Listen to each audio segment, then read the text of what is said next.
Hello सांग मैंने जय जगन्नाथ केमती समस्ते मु तो बहुत भले अच्छी। Welcome to my channel me today to right night routine आज गोटे सुंदर ब्लॉग को आप समस्त को स्वागत। पूरा वीडियो रे मुझे आपको देखी गोटे कलरा गछ मंजी पोते गछ होता तार फूल धरी तो आज सका आसला बेलू से गोटे छोट चुई कलराटे धरी ताकू देखी मन मोर पूरा खुशी हो गला कारण निजे मंजी पोतिकी निजे गछटा ग्रो करेची आउ जो बैग्स गुड़ाक सब ऑनलाइन रू मगे देती गछ ग्रो करने आउ ये जेहेतु भुवनेश्वर रे तो छात उपर गछ बेसी लगे होनी कंप्लेन करूँ तो जी मु लगे तार केयर भी मु ठीक से नहीं पारुनी मत लगुच कारण देखो वर्षा सकाशु मु छात उपरक आसी पारुनी मो पुओ को छाड़ी तले तो कौन हो सब घास फास पूरा माड़ी गलानी ता सागर तुलसी गछ लगे सुगंधराज गछ लगे मंदार डाही गोटे भांगी लगे मत कड़ धरला आउ ए गछटी खरा दिने पूरा मरी जाइतिला सुखी जाइतिला भाबुतली मरीगला आ बंचीबनी बोली बट देखो केते सारा कड़ धरी वर्षार पानी पड़लार जमती लगू जमी देहर जीवन आसीगला सेमती ही लगुच आ छड़ा एटी गोटे आमर मंदार गछ ए मंदार फूलटा बहुत बड़ फूल फुटे आईटा बहुत सुंदर देखा जाउची तार केते गुडे कढ़ मध्य एमती वर्षा पानी ए कि सड़ी जाउची तो छाड़ती से कथा एसबू तो काम तो एमती चली रही एवं चलतु टे वर्षा पगरे आम टे चा टे पीदेबा मत खाली चा पीवा भल लगे तो से सागर गोटे चकुली करके नहीं जाइली आ मत चकुली नथिले मत चा सागर जहाँ थाए चूड़ा बिस्केट जहाँ थाए मुझे सागर ही चा पीए मत खाली चा पीवा को आदम भल लगे सकाळर सब काम दाम सारी देकरी चली सफा करने सफ्ट कोच दीटा आज प्रथम थर आनी भावुती यहाँ पकेले केमती कौन बास्ना हम बहुत भल सुंदर बास्ना है सफा कर सुखासुखी करके आसला रोषे घर को आसली भात प्रथम बसईदेली भात बसई देकरी सेपटे पूर्व वीडियो तो देखी समस्ते पड़िशा घर सब देते गाँव आसी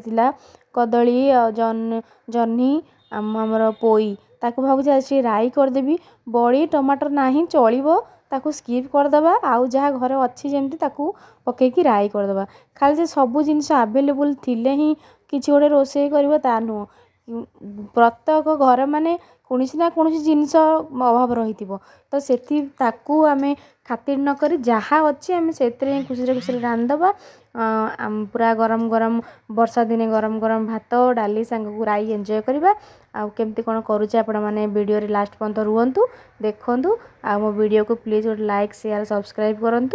आ मो चैनल ग्रो करने मत हेल्प करूँ जहाँ जमी मत एडिटिंग आसे वीडियो मुझे करी मुझे आपण मन वीडियो बनाऊँगी बाकी आउ मु कौन कले अधिका बेटर हो पार कि केमती कौन कले तो सेटा मते आपण कमेंट माध्यम रे कहि परिबे बाकी मो पाखे तो स्टैंड फैंड नाही किछि फोन रखिया पई तो मो हाथ रे धरिकी ही एमती वीडियो मते बना पई पड़ुची तो सेति पई एमती ही सीधा माने फोन रो टोटाल व्यूटा आसुनी गोटे पट सीधा ही मुझे धरिकी करी तो जहाँ भी जमी हो तो वीडियो आपण आणुची आपण मैंने देखु भल पाइबा दिंतु लाइक शेयर सब्सक्राइब करूँ आ मो चैनल को ग्रो करने मत सब फुल सपोर्ट करूँ भाई भौणी मैंने आउ कि मोर दरकार ना आ भितर मो राई तो अधा प्रोसेस तो आप देखी सारे केमती कौन कली ओडिया घर माने आज्ञा आमर प्रथम पसंद है भजा राई टिके चकटा चकटी पाग दला दली पाग ए सबू ओडिया घर प्रथम पसंद तो आज भावुली जेहेतु देते तो ताकू वेस्ट कौन पाई करवा आज टे साधा डाली बनईदेवी आ डाली भी गोटे नुआ उपाय बनईबी मो हजबैंड को ट्रिक सेटा सेमती बनइले डाली खूब कम समय रे आ बहुत टेस्टी डाली बने आपण मैंने जदि कि जानी तो जानी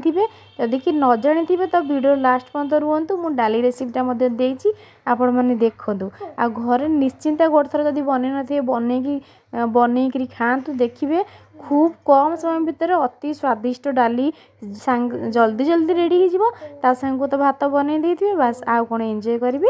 एबे चलतु देखा आमर केते कौन राई प्रोसेस गलानी सबू एमती करिकी पानी देकी फुटिया छाड़ी देती जमती फुटवा आसीगला से आम जो काटिकी रखा पोई पत्र को आम ये पकईदेवा अधिका पोई पत्र होती ना बहुत भल लगे बट मो पाखे जी अच्छी मुझे पकईदेली पकईकी पुणी आहरी 5 ରୁ 10 मिनट पाइंका फुटिया घोड़े छाड़देवा पुणी फुटिया घोड़े छाड़देवा छाड़ी सारा आपण मानक मु देखौची सेटा घोड़नी काढला परे तार केमती कोन अछि देखंतु घोड़नी काढला परे पानी तो पूरा मरि जाईची आलू मध्य पूरा भल सिझी जाईची पोई मध्य सिझी जाईची ताको एमती हमरो पिठा खड़िकारे एमती कर देबे ताकू आलू को पीस पीस करी भांगी देबे नचते आपण जदि पोटैटो मैशर आपण पाके थिबो तो पोटैटो मैशर रे मध्य एमती मैश टिके करि परिबे किछ असुविधा नाही। एही राईटा होची मो सासूंक रेसिपी मु विवाह करबा आसला परठू मते कोनोसी रोषेई आसु नथिला मो सासू मते सबू रोषेई शिखै जाइछंती मते जहा जेमती आसे मते तांको भली करि परिबिनी बट मु ट्राई करिछि आ देखंतु केमती टेक्सचरटा यार अछि आ बाटुर तो लाल बही पड़लानी एबे मु तो मोर खाइबी आपण मध्य घरे करि खांतु आ कमेंट रे कहंतु केमती कोन लागिला आ एबे चलंतु आमे डाली रेसिपीटा बनेइबा। डाली तो मु प्रथम कौन करी ना डाली को प्रथम भलसे सफा करके धोई नहीं जीवी आपण जेतिक मेंबर थे से अनुसार डाली नेबे तापरे गोटे प्रेशर कुकर गरम करके तेल गरम करके एतरे दुईटा कंचा लंका काटिकी पकेइबी तापरे जीरा टिके सोरिष टिके पकेइबी आपण चाहे पंच फुटण मध्ये यूज करि परिबे तापरे खंडे पियाज को गोटेरा खंडे पियाज को फाळे पियाज को काटिकी भलसे चुन चुन कर पकेइ दे पियाज संपूर्ण भाजीबेनी हल्का टिके भाजिकी डाली की एमती पकई सारिकी एमती टिके ताको मिक्स कर देबे तापरे पानी आपण जेतिकी दरकार आपणकर सेतिकी पानी ऐड करके सेतरे हळदी गुंड लूण ऐड करके ताकू प्रेशर दे देबे प्रेशर रे मात्र बेसी मने रखिबे जेहेतु डाली की प्रथमे छुंक करके डाली बनौचंती तो 3 रु 4टा सीटी निहाती देबे कारण नहले डाली कंचा रही जिबा पर सीटी मारले भल लागिबनी तो सेपट डाली बसई देली सीटी मारिया पाइंगा सेपट तो सी हेबो। एबे चलंतु आउ गोटे आइटम करिया पई तार प्रोसेसटा करबा जन्नी के आज भाजीबिनी आज पूरा देसी स्टाइल रे जन्नी पोड़ा टिके करबी चुली रे तो जन्नी पोड़ले तार टेस्ट पूरा अलगा एटी तो चुली नाही बट मु से गैस रे काम चलै देबी मो तापरे ताकू पोड़ी देबी भलसे एपट सेपट करी भलसे पोड़ी देबी गोटे बड़ जन्नी जे थिला ताकू 3 पीस करी काटिकी नै जाइतिली 2 पीस को प्रथम एमती पोड़ी देइतिली आ प्रथम लास्ट पीस टाको पुणी आउ थरे पोड़िया पड़ला कारण गैस रो सराउंडिंग टा फ्लेम रो केते ताको 3टा हेबोनी एट ए टाइम तो मु 2टा फास्ट पकेइली तापरे आ गोटे पकेई ताको भलसे पोड़ी देली एपटे सबू रेडी हो गला भात डाली जन्नी पोड़ा राई सबू रेडी चलंतु गरमा गरम परोसी दबा गरम गरम भात ता संगरे गरम गरम आमर पोई साग को पोई साग ता संगरे राई आ तापरे जन्नी की टिके लूण सोरिष तेल कंचा लंका आ रसुण पकेकी भलसे दला दली पागटे करबा जेहेतु गरम अच्छी तो मु सेमती ही पकेकी नै जाउची मु खाइला बेले ताको दली किरी खाइदेबी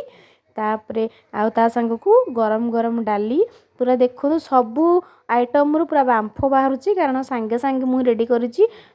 गरम गरमा गरम लंच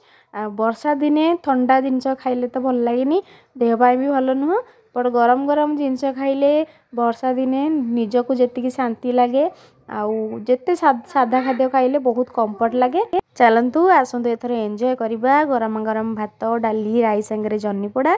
आउ मो पुओ पई एठी बाड़ी देली आ ताको मु खाया पई डाकुची तार मोर एकाटी संगे बसिकरी खाइबू आज ब्लॉग टी तो मु एठी रखुची आपन केमति लागला मते कमेंट रे कहिबे रहउची जय जगन्नाथ।